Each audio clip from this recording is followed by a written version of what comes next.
ধন্যবাদ voice for reform এবং নাগরিক কোয়ালিশনকে আমাকে এখানে কথা বলার সুযোগ করে দেওয়ার জন্য।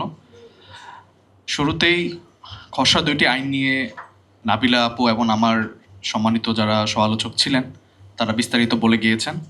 তবে একজন আইনজীবী হিসেবে টেকনিক্যাল না হলেও ফ্যাকচুয়াল জায়গা থেকে আইনের অ্যানালাইসিস করা থেকে নিজেকে বিরত রাখাটা খুবই কঠিন, লোভ সামলানোটা অনেক কঠিন। সংক্ষেপে চেষ্টা করব। তো খসড়া ২টি আইনের যে বাস্তবতা, যে সিনারিও আমরা দেখতে পাচ্ছি, আসলে এই আইন দুটি আসলে কীরকম পরিমাণের একটা গার্বেজ ড্রাফট করা হয়েছে অ্যাজ আ ল, সেটা বোঝানোর জন্য ফ্যাকচুয়ালি একটু অ্যানালাইজ করি। ধরেন আপনাদের মধ্যে একজন সাংবাদিক যিনি বিভিন্ন সভা সেমিনারে টকশোতে গিয়ে সরকারকে প্রচুর পরিমাণের সমালোচনা করেন এবং আপনার সমালোচনা, আপনার কঠোর বক্তব্যে সরকার বিব্রত বিরক্ত। তো এই ক্ষেত্রে সরকার ভেবে নিল যে হচ্ছে আপনাকে একটা শিক্ষা দেওয়া দরকার। তো ওই শিক্ষা দেওয়ার ব্যবস্থা হিসেবেই আপনার সরকার নির্দেশ দিল, ধরেন ঢাকা মেট্রোপলিটন পুলিশের কমিশনার অথবা ডিবির প্রধানকে, যে ওকে একটা শিক্ষা দেওয়া উচিত, ওকে বাসা থেকে উঠায় নাও। তো আপনাকে খুব সুন্দরভাবে আপনার বাসা থেকে সাদা পোশাকে পুলিশ এসে আপনাকে উঠিয়ে নিয়ে গেল। উঠিয়ে নিয়ে যাওয়ার পরে যখন আপনার পরিবার বেশ মানসিক অবসাদগ্রস্ত হয়ে বিভিন্ন জায়গায় আপনাকে খুঁজে বেড়াবে, সে খুঁজে বেড়ানোর পরে তাদের কাছে যে আইনি রিড্রেসটা আছে বর্তমানে গুম প্রতিরোধ এবং প্রতিকার আইনের খসড়া অনুযায়ী, যে তাকে গিয়ে থানায় অভিযোগ করতে হবে। কার কাছে অভিযোগ করতে হবে? অফিসার ইনচার্জের কাছে, থানার ওসির কাছে।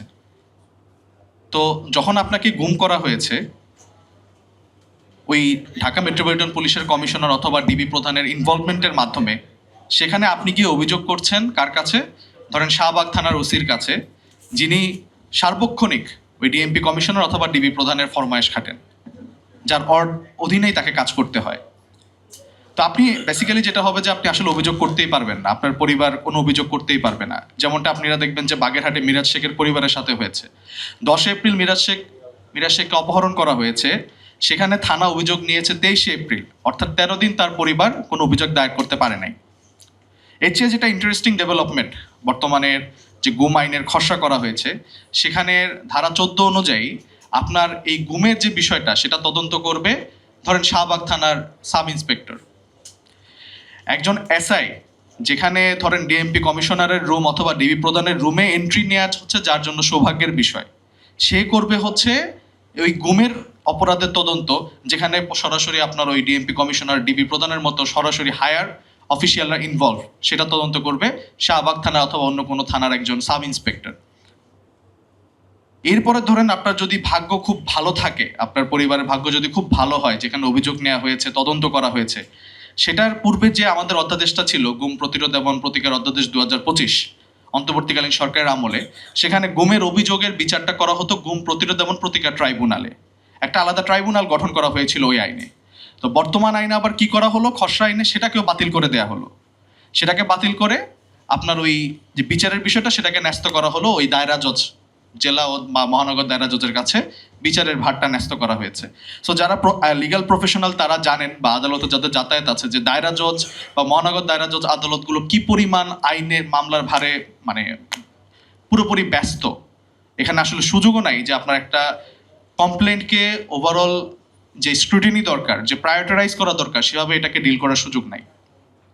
এই হচ্ছে গুম আইনের মোটামুটি আপনার যদি দেখেন অভিযোগ তদন্ত বিচারের ক্ষেত্রে যে গ্যাপগুলো আছে, ফ্লসগুলো আছে, সেটার একটা ফ্যাকচুয়াল অ্যানালাইসিস। এরপরে যদি আসি মানবাধিকার কমিশন আইনে, আপনাদের মনে থাকার কথা আওয়ামী আমলে মানবাধিকার কমিশনের আমাদের চেয়ারম্যান ছিলেন ডাক্তার মিজানুর রহমান, আমার সরাসরি শিক্ষক ঢাকা বিশ্ববিদ্যালয় আইন বিভাগের। তো বর্তমান যে মানবাধিকার খসড়া আইন করা হলো এবং সেখানের যে বাছাই কমিটির ফরমেশন দেখে আমার কাছে যেটা মনে হচ্ছে বিএনপি সরকারের ডাক্তার মিজান খোঁজার জন্য এই বাছাই কমিটি তৈরি করা হয়েছে। মানে সরাসরি আপনি জানো এমন একটা বাছাই কমিটি 9 সদস্য বিশিষ্ট করা হয়েছে, যেখানে আপনার দলীয় লোকের আধিক্য এমন পরিমাণে আপনি রেখেছেন, সেখানে যেন একদম ডাক্তার মিজানই বের হয়ে আসে এমন একটা ফর্মুলা আপনি তৈরি করেছেন। এখানে ডাক্তার মিজান ছাড়া ভালো কোনো মানুষ আপনি খুঁজে পাবেন না এই বাছাই কমিটি দিয়ে, যিনি মানবাধিকার কমিশনকে লিড করবেন। তো এরপরও ধরেন ডাক্তার মিজানকে বের করেও কিন্তু বর্তমান সরকার আমার মনে হচ্ছে না এতে সন্তুষ্ট হতে পারছে। এই জন্য তারা যেই সব মানবাধিকার হরণের ঘটনায় শৃঙ্খলা বাহিনী হচ্ছে জড়িত থাকবে, সেখানে হচ্ছে আবার ওই তদন্তের জন্য শৃঙ্খলা বাহিনীকে অ্যাসাইন করা হয়েছে এবং সেখানে মানবাধিকার কমিশনের ক্ষমতা হচ্ছে একটা প্রতিবেদন চাওয়া পর্যন্ত। মানে আমরা একটা কথা বলি না যে হচ্ছে, মানে মজা করে অনেকে বলে যে আমি ওকে ভালোবাসা দিয়ে ঠিক করে ফেলবো। তো মানবাধিকার কমিশনের ব্যাপারটা এমন ঘটতেছে যে হচ্ছে সে শৃঙ্খলা বাহিনীকে সে প্রতিবেদন দিয়ে ঠিক করে ফেলবে, মানে প্রতিবেদন চাইলেই শৃঙ্খলা বাহিনী ঠিক হয়ে যাবে। এরকম একটা জায়গায়, এরকম একটা মকারির জায়গায় মানবাধিকার কমিশনকে নিয়ে আসা হয়েছে। আপনার শৃঙ্খলা বাহিনী কাউকে গুম করে নিয়ে যাবে, শৃঙ্খলা বাহিনী কারো মানবাধিকার হনন করবে, কাউকে পঙ্গু করে ফেলবে, সেখানে মানবাধিকার কমিশনের দায়িত্ব হচ্ছে, মানবাধিকার কমিশনের ক্ষমতা হচ্ছে স্রেফ একটা প্রতিবেদন চাওয়া। তাও প্রতিবেদন যদি আপনার সন্তুষ্ট না হন, তাহলে আপনি আরেকটা মনে করেন ফার্দার রিপোর্ট চাইবেন বা আপনি ফার্দার একটা স্টেটমেন্ট প্রোভাইড করবেন, দ্যাটস ইট। এর বাইরে আপনার কিছুই করার নাই। তো এই যে দুইটা খসড়া আইনের নামে আমি আবার যে টার্মটা বললাম, গার্বেজ প্রডিউস করা হচ্ছে, এটার কারণটা অনেকে মনে করেন যে হচ্ছে বলতেছেন কেন সরকারি কাজটা করছে। আমি যেটি স্পষ্টভাবে মনে করি, এখানে একটা পলিটিক্যাল জায়গা থেকে যে এটা হচ্ছে প্রি ইলেকশন একটা নেগোসিয়েশন। এই দুইটা আইন প্রণয়ন করার হচ্ছে প্রি ইলেকশন নেগোসিয়েশনের অংশ, এবং অন্তর্বর্তীকালীন সরকারের আমলে যেটা বাতিল করা হলো অধ্যাদেশগুলো, এটা সরাসরি আর্মড এবং ডিসিপ্লিনারি ফোর্স তারা যে পাওয়ারটা হোল্ড করে বা পাওয়ারের স্টেক হোল্ডার, তাদের সাথে একটা নেগোসিয়েশনের ফলাফল। 133টা অধ্যাদেশ যে পর্যালোচনা করা হয়েছিল, আমার কাছে যেটা মনে হয়, আপনি দেখেন 133টা আইনের যে পর্যালোচনা করা হয়েছিল, সেখানে গুম এবং মানবাধিকার আইন বাতিল করার ক্ষেত্রে, অধ্যাদেশগুলো বাতিল করার ক্ষেত্রে সরকারের কমেন্ট ছিল যে এই আইনগুলোর সাথে, এই অপরাধগুলোর সাথে শৃঙ্খলা বাহিনী জড়িত বা তাদের দায় আছে, এমন গুরুতর অফেন্সের ক্ষেত্রে, এমন গুরুতর অপরাধের ক্ষেত্রে সরাসরি মানবাধিকার কমিশন অথবা গুম কমিশনকে অথরাইজ করার সুযোগ নাই। এটা আরও স্ক্রুটিনি প্রয়োজন।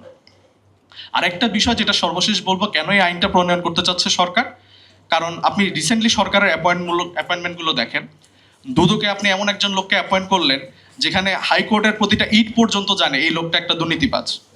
কমিশনার হিসেবে আপনি তাকে অ্যাপয়েন্ট করলেন। আপনি বাংলাদেশ ব্যাংকের গভর্নর হিসেবে অ্যাপয়েন্ট করলেন আপনার দলীয় একজন ব্যবসায়ীকে। আপনি নির্বাচন কমিশনের অতিরিক্ত সচিব হিসেবে অ্যাপয়েন্ট করলেন আপনার দলীয় একজন লোককে। তো এইভাবে যখন রাষ্ট্রের ইনস্টিটিউশনগুলো আপনি নষ্ট করে ফেলতেছেন, তখন তো আসলে ক্রিটিসিজম আসবেই, এটার রিপারকেশন আসবেই।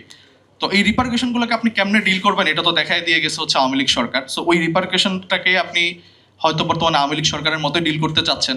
এই জন্য গুম এবং মানবাধিকার হরণের মতো কার্যক্রম যখন আপনাকে বাধ্য হয়ে করতে হবে, যেন এটাকে আপনি ওভারঅল ভালোভাবে ডিল করতে পারেন, অন্তত ঠেকায় রাখতে পারেন, যেহেতু সেজন্য আপনি এই মানবাধিকার কমিশন এবং গুম প্রতিরোধের আইনগুলো করলেন, যেখানে আসলে আইন থাকা না থাকা সমান।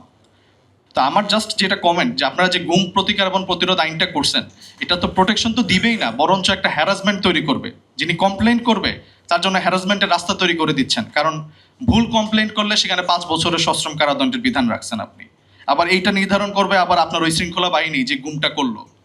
তো আসলে একটু শিক্ষা নেন, কারণ জুলাই পরবর্তী সময়ে আমরা বারবার সংস্কারের কথা বলি, আমরা শিক্ষা নেওয়ার কথা বলি। আমরা চাই না যে আপনারা বিপদে পড়েন। রাজনৈতিক দল হিসেবে আমরা চাই যে একটা দেশে সুন্দর শাসন হোক। নির্বাচনের মাধ্যমে আপনারা শাসন ক্ষমতা নিয়েছেন, আপনারা ক্ষমতা ঠিকঠাক চালান, মানুষের কল্যাণ করেন। গুম মানবাধিকার হরণের রাস্তা যদি আপনারা আলটিমেটলি চুজ করে নেন, সেক্ষেত্রে আমার মনে হয় যে আপনাদের পরিণতি, আরও খারাপ পরিণতি আপনাদের জন্য অপেক্ষা করবে। ধন্যবাদ।